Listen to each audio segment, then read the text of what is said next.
Hello friends, આજે આપણે urine infection વિશે વાત કરીશું. તો યુરિન ઇન્ફેક્શન શાના લીધે થાય? તો આપણો પાણીનો ઇન્ટેક ઓછું હોય, વીક ઇમ્યુનિટી સિસ્ટમ હોય, ડાયાબિટીસ હોય, એ લોકોને વારે ઘડીએ યુરિન ઇન્ફેક્શન થવાના ચાન્સીસ હોય છે. પ્રોપર હાઇજીન ના કરતા હોય, પેશાબ રોકી રાખતા હોય, કિડની સ્ટોન હોય અને વધારે પડતા મસાલેદાર અને ખાટા ખોરાક ખાવાથી યુરિન ઇન્ફેક્શન થાય. આજે આપણે જોઈશું કે યુરિન ઇન્ફેક્શન માટે ઘરગથ્થુ ઇલાજમાં આપણે શું કરી શકીએ. તો સૌથી પહેલાં 8થી 10 ગ્લાસ પાણી પીવું, જેથી યુરિન માર્ગમાંથી બેક્ટેરિયા બહાર કાઢે. 1 ગ્લાસ લીંબુ પાણી ખાલી પેટે પીવાથી યુરિનમાં આલ્કલાઇન અસર પેદા કરી ઇન્ફેક્શન ઓછું કરે છે. 1 ચમચી મીઠા સોડાને 1 ગ્લાસ પાણીમાં મિક્સ કરી પીવું. આથી યુરિનમાં એસિડિટી ઘટાડે અને બળતરામાં રાહત આપે છે.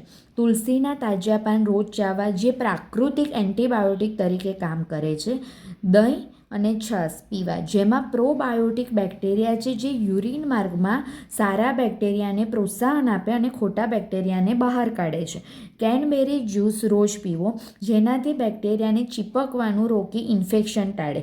લસણમાં એન્ટીબેક્ટેરિયલ ગુણધર્મો હોય છે.